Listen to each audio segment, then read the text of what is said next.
Eu sou a Melissa, a Mel Volk, idealizadora do 1320 Hub e do Slow Market Brasil, um hub de inovação, educação e negócios para a indústria de beleza consciente e bem-estar.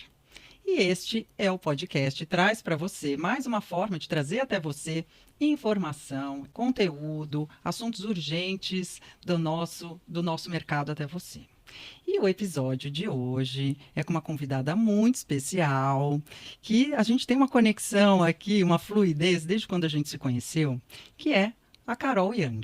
Vou apresentar um pouco da Carol, assim, em poucas palavras. Ela é terapeuta, guia de autocura, tem uma formação multidisciplinar e experiência de mais de 35 anos nas áreas de qualidade de vida, autodesenvolvimento, espiritualidade e autocura, abrangendo alimentação consciente, né? Ela tem o Bento Alimento, que não está aqui, mas eu sei que eu conheço, que é consciente e sustentável, e faz práticas de saúde e bem-estar como Tai Chi e meditação, que dá para vocês acompanharem um pouquinho disso nas redes sociais, no Instagram dela.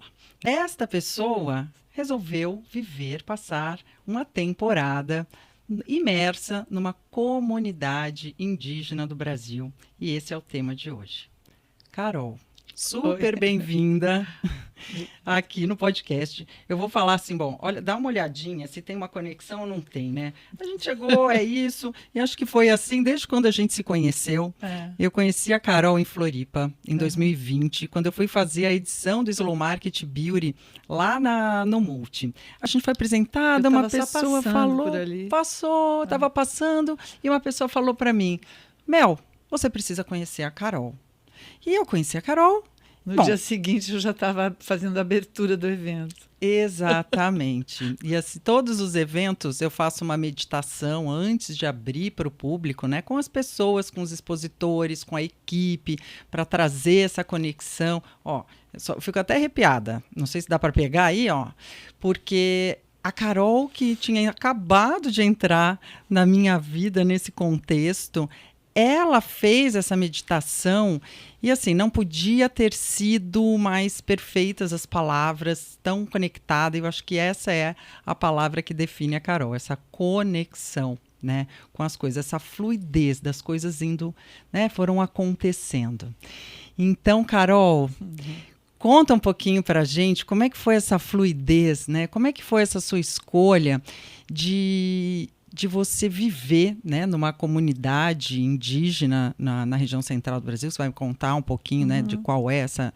Assim, uma mulher, né? Isso, ela vai falar quando que isso aconteceu, há quantos anos atrás, e uma mulher branca. Então, Carol, conta pra gente essa experiência curiosa e maravilhosa.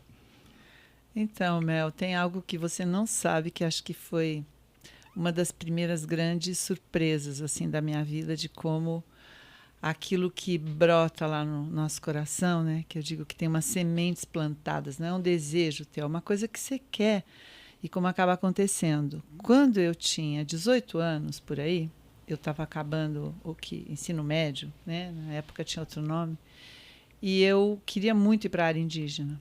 E aí eu fui procurar os irmãos Vilas Boas, em São Paulo, perto da PUC. Na época, eu nem sei se já era FUNAI, mas, enfim, eu cheguei lá com 18 anos e falei, olha, eu queria saber como é que seria para eu poder trabalhar, dar apoio para as comunidades indígenas. E ele olhou para mim assim, falou, claro que era uma garota, né? Você é médica? Eu falei, não. Você é dentista? Eu falei, não. Você é antropóloga? Não, então não tem nada para você fazer lá. E eu fui embora, assim, um pouco em choque pela forma como ele falou, tal. Ok, tempo passou, eu tinha acabado a faculdade. Quando eu acabei a faculdade, eu fiz arquitetura, fiz teatro aplicado à educação também. E quando eu acabei a faculdade, no ano seguinte, eu fui passar... Eu não planejei isso. Eu queria ir para o Maranhão, assim, aventura, queria conhecer. Um amigo falou, estou indo lá para o Nordeste também, vou subir. Estou subindo pelo Nordeste, se você quiser.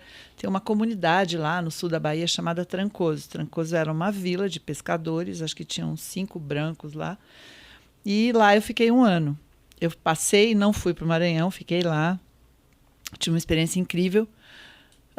E tive um acidente com cobra, tal. Depois disso, em algum momento, voltei para São Paulo e fiquei perdida, porque eu já nem sabia mais o que fazer em São Paulo.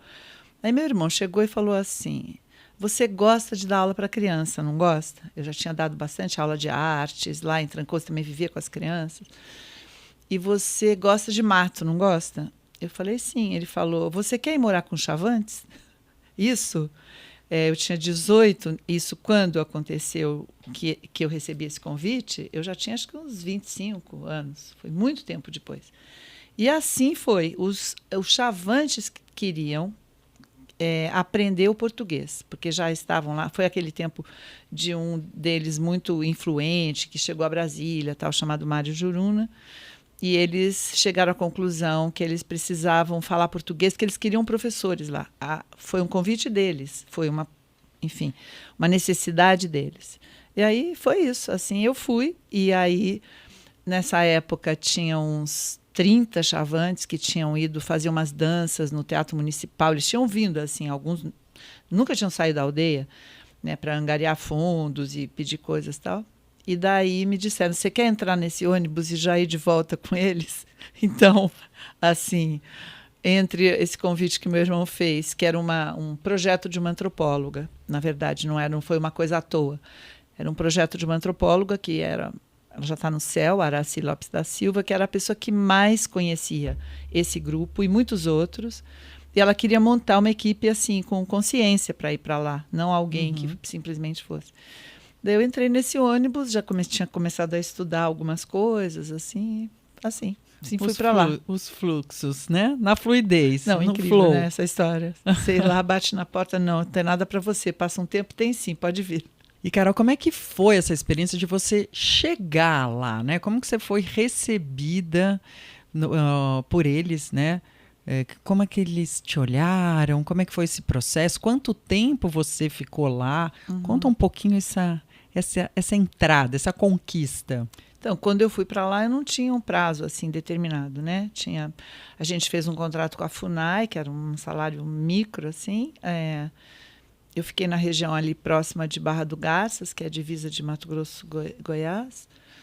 E nós éramos, acho que em 5, mas cada uma ficou numa aldeia bem distante da outra. Assim, uma das minhas maiores amigas, por exemplo, ficava numa aldeia a 500 quilômetros da minha. Então, era só eu lá e eles, né? E aí tem toda essa curiosidade, né? E uma coisa que foi interessante, o fato de eu ter cabelo liso, o cabelo deles é liso. Então, foi havendo essa coisa, assim, esse reconhecimento forte, potente, assim. Eu já tinha tido experiência de mato, mesmo ficar cozinhando a lenha, tal. Então, para mim, a natureza era algo muito, muito natural para mim. Não era não tinha nenhuma dificuldade com isso, mas o convívio, né? Ele foi acontecendo assim aos poucos. E uma pessoa tinha me dado um conselho antes de eu ir, porque eu gosto de aprender línguas, gosto de aprender a falar e tenho esse gosto. E ele me disse: convive com as crianças, porque aí você vai falar tudo errado e eles vão dar risada e você vai ficando à vontade.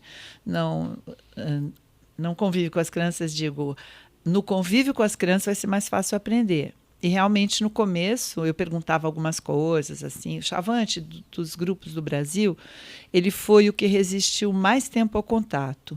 Eles já sabiam que o branco queria fazer contato e eles relutaram por muito tempo. É um grupo bem assim guerreiro, assim, de postura, bem fortes. E aí teve um momento, eu já estava lá, de vez em quando eles mexiam no meu cabelo, tal. Eu estava lá, acho que já não sei dizer, talvez uns 4 meses, assim. Aí falaram para mim: você quer cortar o cabelo igual a gente? E eu tinha o cabelo bem comprido, assim. O corte do Chavante é um corte simbólico também, né? Que a cabeça é dividida em 2 metades. Essa metade da frente é cortada uma franja, então ela começa aqui do lado e o resto é longo. E tem ocasiões, quando tem a morte de alguém, que a cabeça é raspada, tem alguma coisa relacionada com os rituais. E eu falei: vamos cortar.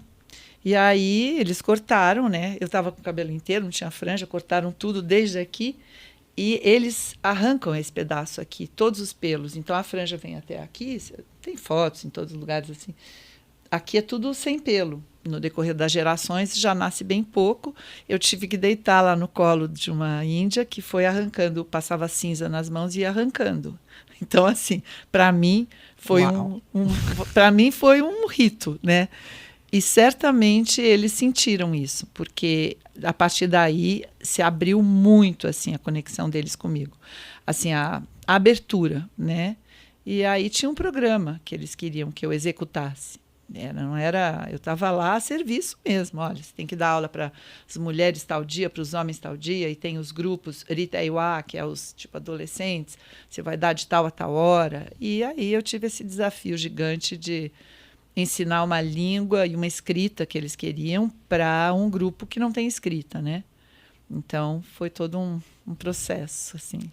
Eu tô lembrando aí, vocês me contando essa história de você deitada e puxando tufinho por tufinho. Nossa, e todo mundo te lágrima. olhando, tipo, será que ela vai dar conta, né?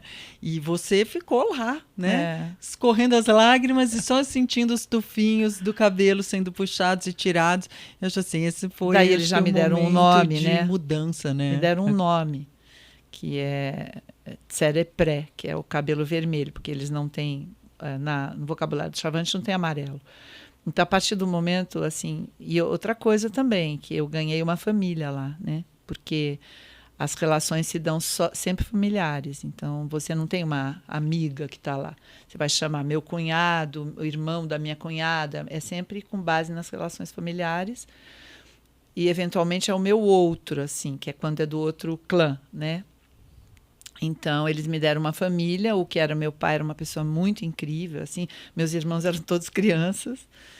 E aí teve 1000 histórias, assim. Eles, uma vez, foram ver se eu tinha piolho, né? Eu não tinha piolho, mas, na verdade, eles não foram ver se eu tinha piolho. Eles tinham pena porque eu não tinha piolho, colocaram piolho em mim, porque uma das formas de carinho é ficar procurando piolho.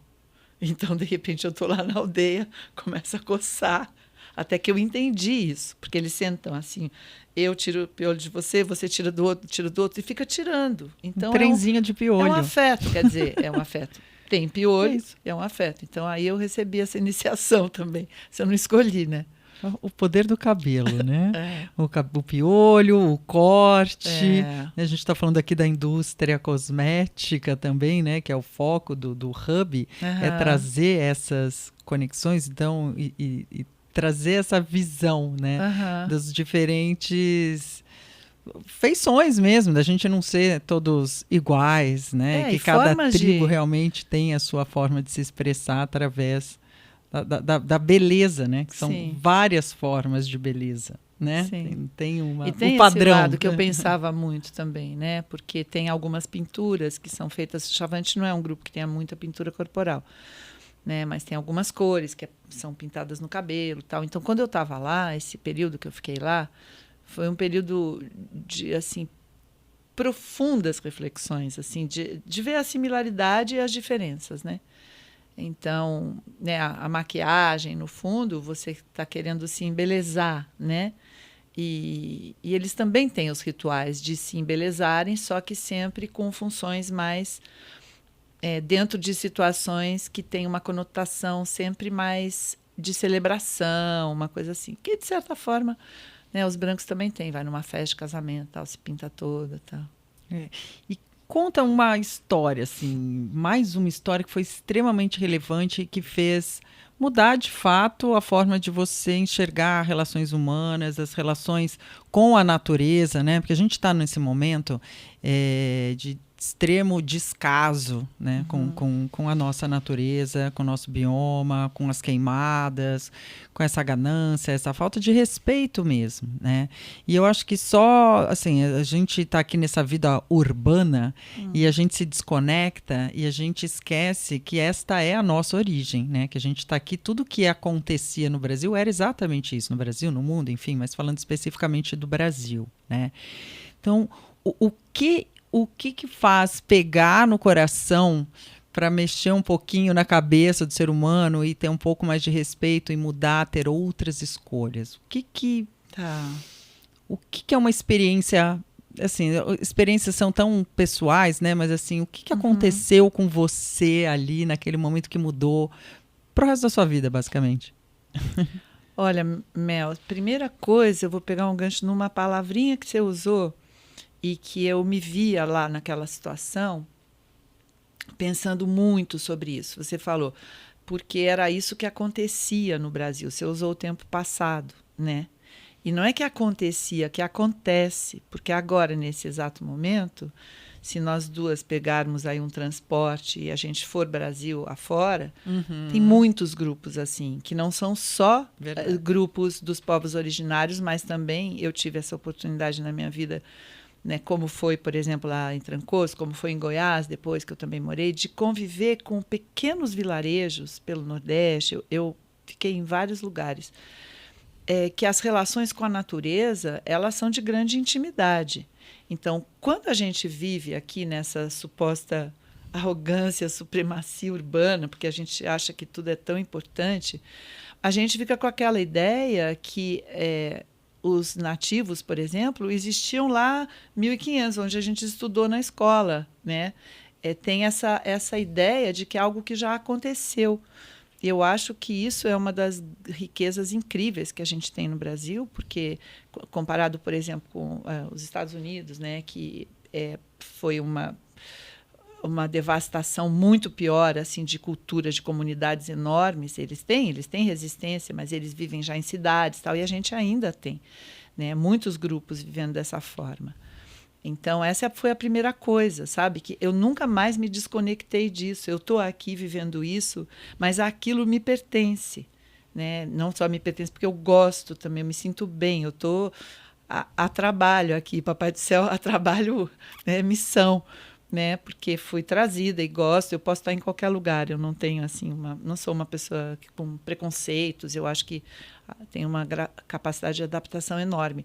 Mas o que mais foi forte para mim de tudo não é bem uma história, mas é observar a relação deles com os sentidos. Porque na cidade grande a gente tem os sentidos atrofiados. Então, muito atrofiados, né? Porque primeiro a parte olfativa bombardeada por poluição, etc. Ou então muitos perfumes. Químicos. A pessoa usa tantos perfumes que ela não sente o cheiro de uma fruta, né? Eu, quando vou comprar fruta, mesmo quando eu vou nos orgânicos, eu pego a fruta naquele lugar onde ela nasceu, onde ela estava pendurada no pé, e eu cheiro ali. Ali eu sei se a fruta se ela é uma fruta de época ou não, porque ela tem aquela expansão, né? Então, isso era algo que realmente me impressionava, né? Por exemplo, eu estar conversando lá com eles, depois de um tempo eu aprendi bastante da linguagem deles, né? Que me permitiu que eles também me protegessem um pouco, porque naquela época tinha questão do governo, enfim, várias questões. Então, chegavam, às vezes, algumas pessoas lá brancos, né? Mas eu já era uma branca que já estava ali apadrinhada, né? Amadrinhada também. Então, às vezes a gente estava conversando e eles falavam assim, Carolina, Rob Duri, que é caminhão, né? Rob Duri, Carolina, caminhão, porque não chegava nunca nada lá, era bem difícil o acesso, né? E aí, às vezes passava, nem sei dizer, 5 minutos, que eu ia começar a escutar, 10 minutos, eu não sei dizer. Então, era tão aguçado tudo. A gente está andando no mato, por exemplo, eles falavam assim, olha, a cunhada passou aqui hoje, porque eles viam a pegada do pé da cunhada. Então, eu acho que eu fiquei encantada com isso, sabe?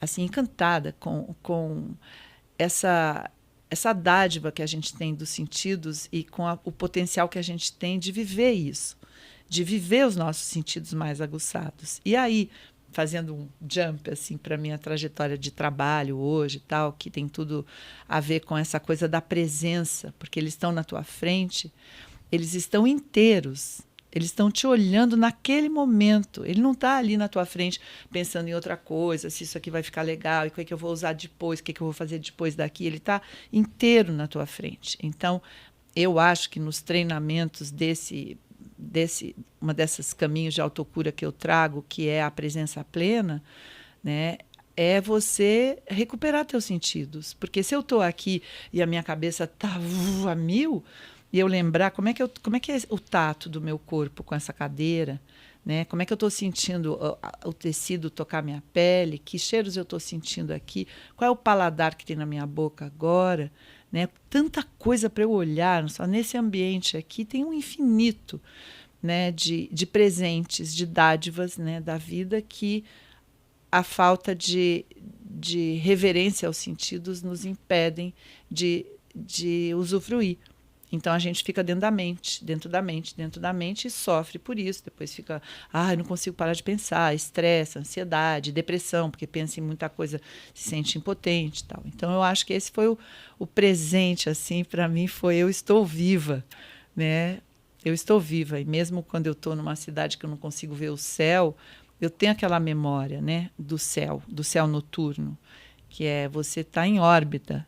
E a gente aqui esquece, a gente fica dentro desse umbigo aqui tão pequeno. No automático, né? A gente entra no piloto automático e as pessoas esquecem que elas podem se conectar aqui. Não precisa, só nas férias, quando eu for para o mar, quando eu estiver na natureza, porque a gente é a natureza, né? Isso mesmo. Estamos aqui interagindo o tempo inteiro com tudo, com o ar, com o sol, com essa loucura aí, com esse tempo que está bem estranho, né? Eu acho que a beleza consciente, né, que a gente traz, que a gente associa sempre ao bem-estar, né? Beleza consciente e bem-estar, que é isso, não é ver a beleza na casca, né? Ou na coisa de fora, no visual, no estético, mas é ter esse momento, né, de realmente conseguir, pelo menos, minimamente, quando você escova os dentes, estar apenas escovando os dentes. Não escovando os dentes saindo pela casa, que eu não sei o que. Bom, que isso traz, inclusive, consequências sérias para mastigação, para tudo, né? Tomar um banho com um sabonete bom, artesanal, com óleos, com manteiga, sentir aquele cheiro, né?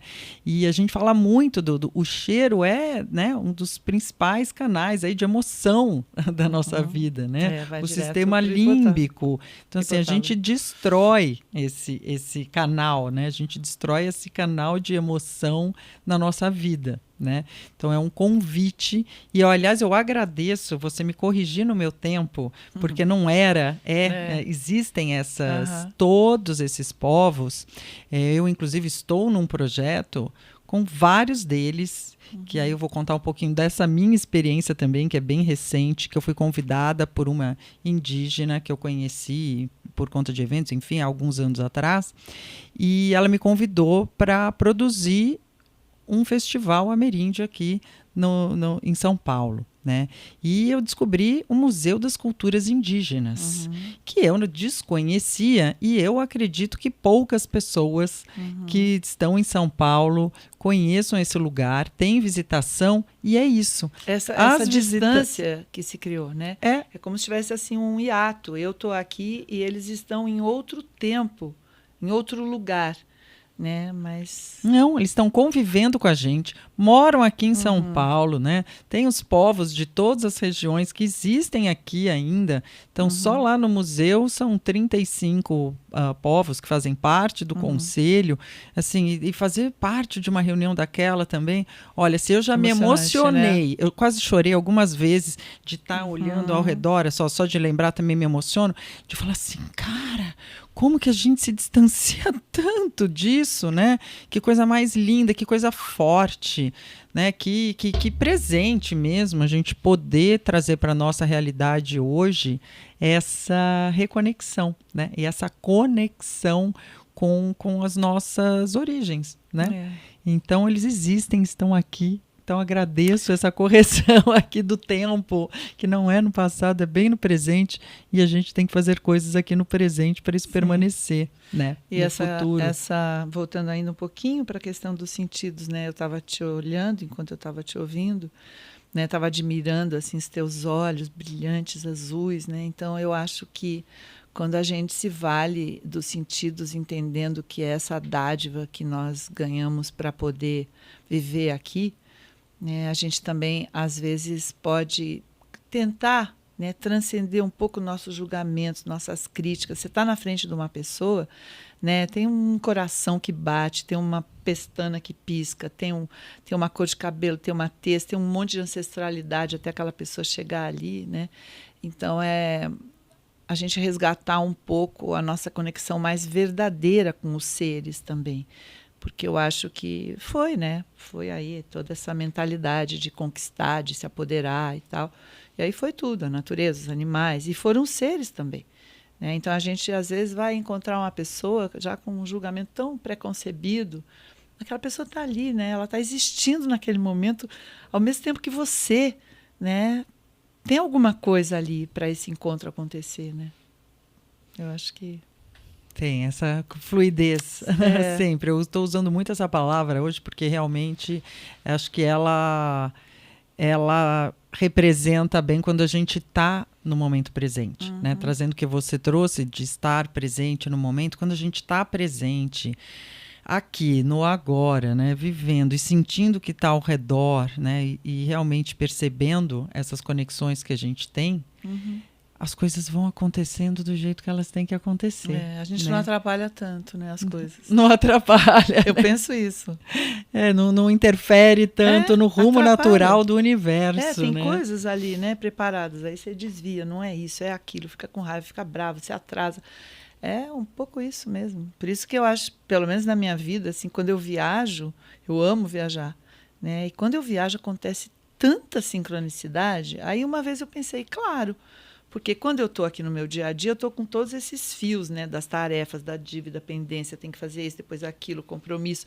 E quando viaja para um lugar novo, tal, que você vai, né, admirar, você se solta um pouco disso e a vida te conduz mais, né? O flow, né? Eu vejo isso. Então, como é que é a experiência? Eu gravei um dia um vídeo falando nisso. O dia que você estiver assim, não estiver bem, vai ser turista na tua própria cidade. Finge que você está chegando pela primeira vez. Olha com um olhar fresco, né? Que somos nós em São Paulo, né, Carol? A gente vai e volta. A gente é turista em vários lugares atualmente, né? Nômades aí, muito bom andarilhas. Isso. É muito bom, né? A gente respeita realmente, a gente consegue observar tudo que tem de bom ao nosso redor. E tem essa curiosidade, sabe, mais genuína, que eles também... Eu vivia muito lá, óbvio, porque eu era uma pessoa diferenciada e tal, mas era uma curiosidade de estar ali, parece que você está inteiro vendo aquela pessoa, né? É um contato de primeira vez, não só de dois seres humanos, mas de muita história ali, né? Representada naqueles encontros. Nossa, foi muito forte. E foi difícil também. Imagino, Carol. Não foi só fácil. Com certeza. São vários desafios ali. Vários desafios. Tem tantos desafios, nada é muito fácil, né? A gente tem. Então, como que a gente encara isso, né?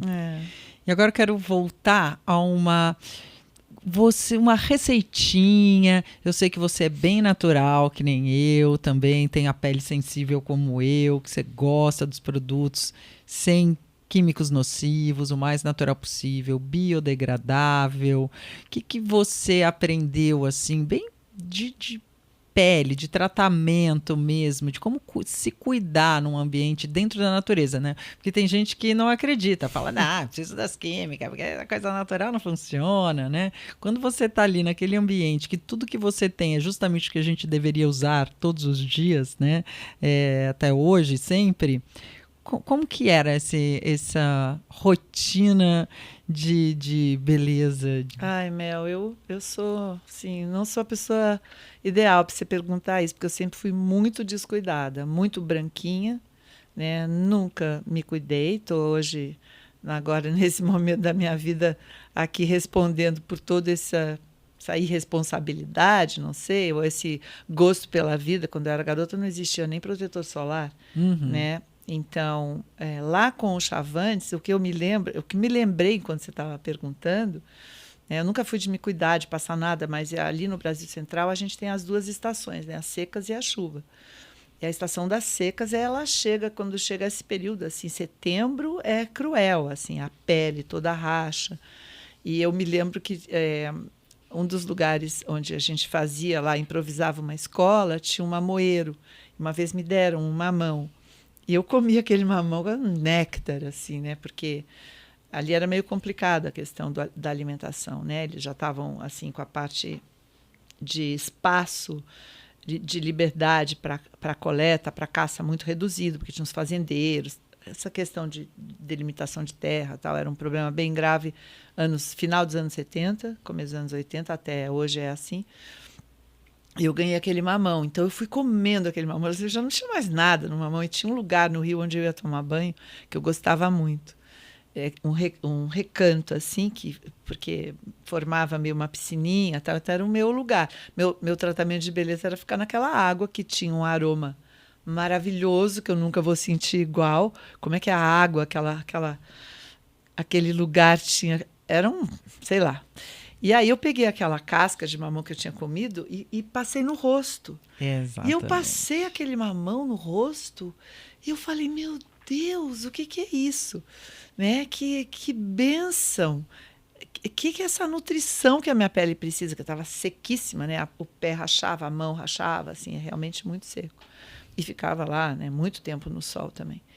Então, eu me lembro dessa história do mamão. E a outra história, que não foi com eles, mas foi uma outra região de Goiás que eu morei, né? Que era um lugar que tinha argila no rio, né? Então, a gente mergulhava para pegar argila, porque já numa outra área onde uma amiga minha ficou, tinha essa argila saudável, né? Que aí passava e tal. Maravilhoso. Então a argila é que depois eu fui estudar como fonte de cura, como é que se trabalha a argila para ela poder te curar e tal. Então várias cores de argila, cada uma serve para uma coisa. Então tem uma riqueza absurda, né, na natureza, uma riqueza absurda. Hoje a indústria cosmética usa realmente, né? A gente teve aqui um papo com o Marinello, que é advogado e que trabalha justamente como que protege, né, essa propriedade intelectual e de conhecimentos tradicionais, né, toda essa questão de não explorar esse recurso, usar esses conhecimentos tradicionais, né, para trazer para o momento atual. Né? Porque é muito fácil. Que legal, né? Então eu vou pegar lá e vou extrair. Isso. Então isso é muito importante para a indústria, né? Até para o consumidor, né? O que a gente pode fazer e por como toda uma mudança marca também, né, de paradigma que a gente começa a ter, felizmente, mas eu fico apavorada com a questão dos óleos essenciais, por exemplo, né, que é uma farmácia especialíssima da natureza para você usar uma vez ou outra com muita parcimônia, porque aquela gota de camomila precisou de um caminhão de flores de camomila. Então, a gente está vivendo também, né, no contracaminho, né, na contracultura, a gente está vivendo também uma falta de noção, porque então vamos explorar agora óleos essenciais, mas não é assim, porque a gente também vai causar um desequilíbrio nesse consumo, né? Então, o que eu acho é que o grande problema mesmo do, entre aspas, homem branco é a gula. Para mim, todo o problema está na gula. Né? Não tem fim, o que eu quero mais e mais e mais e mais. A ganância total, né? É a falta de simplicidade, que para mim é a palavra-chave para tudo que vier de cura planetária, sabe? É a simplicidade. A simplicidade não quer dizer que você não vai usar os recursos de ponta que a ciência possa, né, nos permitir desenvolver, mas buscando a simplicidade. Eu preciso de tudo isso, né? Será que eu preciso de tudo isso?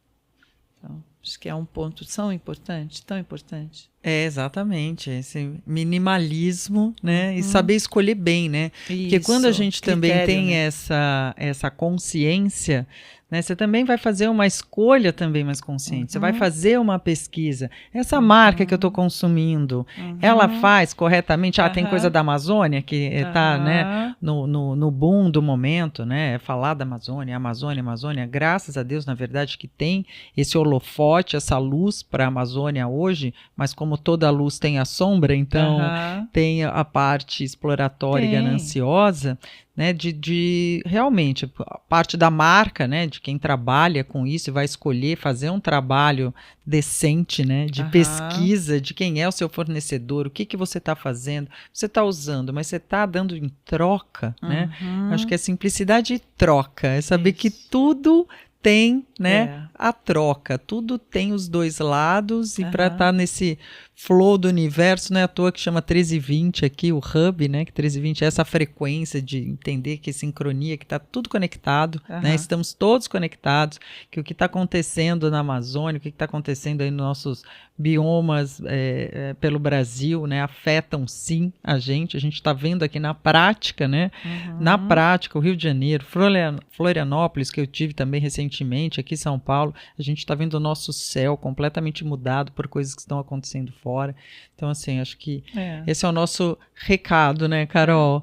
Que as pessoas percebam que está tudo conectado, que o que acontece lá acontece aqui, que as nossas escolhas aqui afetam lá, né? Você trouxe um ponto que eu acho essencial, né? Que não é só fazer a mudança de hábito, mas é você fazer a mudança de hábito com consciência do tipo de produto que você compra, que responsabilidade esse produtor tem, porque aí tem uma hora que começa a dar um pouco mais de paz no coração perante tanta impotência que a gente sente, né?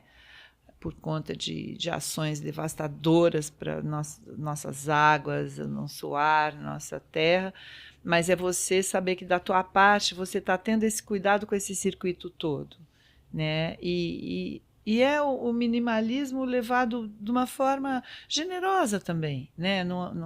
Outro dia uma pessoa falou para mim, você acha que agora eu vou mudar de vida, eu vou voltar a ser, sei lá, índio, sei lá. A pessoa me falou isso. Falei, primeiro você não vai voltar porque você nunca foi, né? E assim, começa daí, né? E a segunda coisa não é voltar a lugar nenhum, é eu saber para onde que eu estou caminhando, né? E eu não estou falando isso numa forma de denúncia nem de crítica, porque eu acho que às vezes a pessoa tem a melhor das intenções, né? De falar, acho que agora eu vou começar a, enfim, usar outro tipo de produto, né? Mas ela entender que quando ela às vezes vai pagar mais, por exemplo, por um produto orgânico, né, ela vai pagar mais e vai pagar em qualquer lugar do mundo também, porque a produção é diferente, é uma produção que não vai render tanto, porque também não vai matar tanto a natureza, mas ela saber que ela também está promovendo a vida de pessoas que estão em busca de um cuidado com a terra, enfim, né? Eu acho que isso é por aí. É pelo menos para você ter uma paz de espírito, assim, com você, né? Se falar, pô, que bom que eu estou fazendo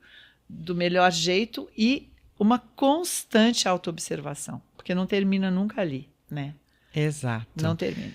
Não, e é isso, saber assim, essa impotência, né? O que a gente pode fazer? Nossa, está acontecendo, está tão longe? Não, está muito perto, está nas nossas mãos. Sim. Que qualquer escolha, qualquer compra que a gente faça, faz a diferença. Qualquer rumo que a gente faça, ele está impactando nessa cadeia. Com né? certeza. Então, esse é um convite, né, para as pessoas pensarem nesse consumo desenfreado, simplificar, procurar essas origens aí, qual é, né, de quem você está consumindo, o que você está fazendo, né, para a gente continuar tendo esse planetinha maravilhoso que a gente tem, tendo histórias lindas desse convívio, né, com os nossos com povos originários, com as comunidades indígenas, exatamente.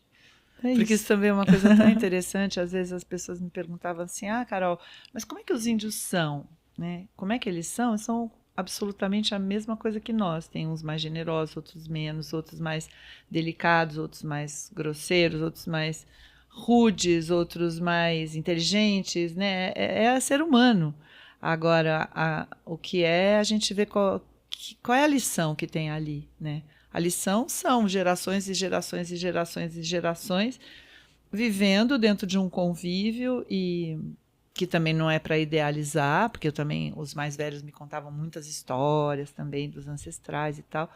Não é para idealizar, mas a gente entender o valor, por exemplo, desse senso do coletivo, do comunitário, que está vindo aos poucos, né? De se formar em grupos e tal, porque senão você fica você, a sua família, o seu umbiguinho aqui, né? E o resto, seja lá o que for. Então, quando a gente junta, né, um grupo, eu tive uma experiência linda lá em Goiás também, né, numa fazenda que moravam várias famílias. Então, os nossos filhos, que eram pequenininhos naquela época, eram como uns índiozinhos no mato, e não tinham uns índiozinhos para eles copiarem. E os pais que estavam ali também tinham se mudado para lá, né? Não era uma tradição familiar. Uhum. Mas bastou soltar aquelas crianças que eles viviam incríveis ali. Conecta, né? É engraçado, criança sempre se conecta, né? Sempre. Você sempre vai lá e fala assim, quando você vê, eles já estão ali. E se conectado completamente com o ambiente, né? Que era uma reserva, um lugar de reserva.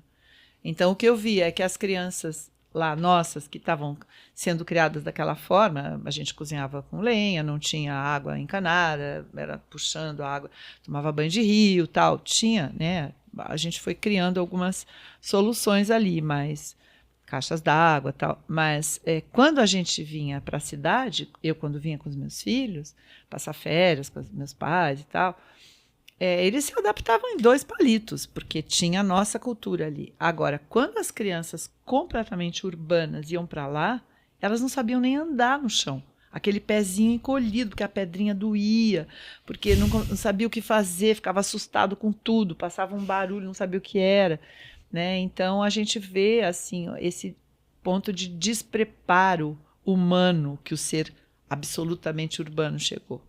Acho que esse é um... Isso, eu tinha ponto. uma horta, cuidava de uma horta em Cotia, uma horta orgânica, né? Que a gente plantava, que a gente comia. E aí eu comecei a fotografar, assim, era assim, as flores da horta. As pessoas compram aquela alface dentro de um saquinho plástico, não imaginam o que é uma alface, que uma alface pode chegar desse tamanho, que tem flor. Que tem semente. Tem semente, tem flor, alface tem flor, alface fica desse tamanho, né? Como a gente se desconectou de tudo, né?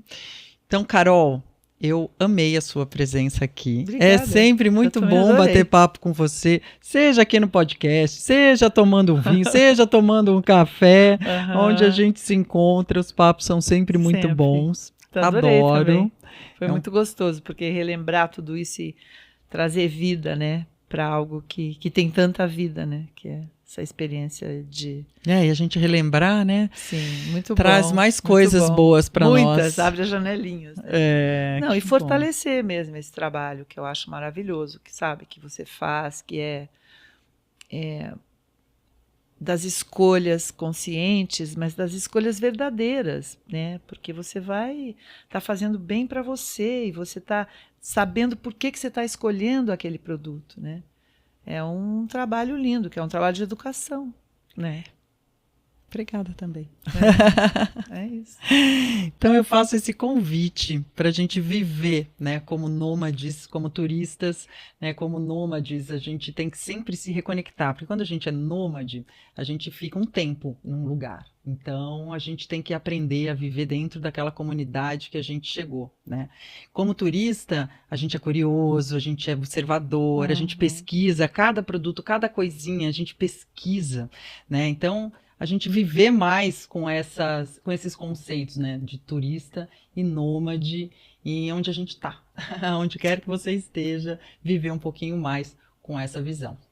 Então esse foi mais um episódio do podcast do 1320 Hub. Acessem a Carol aí, porque ela tem pílulas diárias. Carolina Yang, né? Que é o nome profissional. Caroline Yang.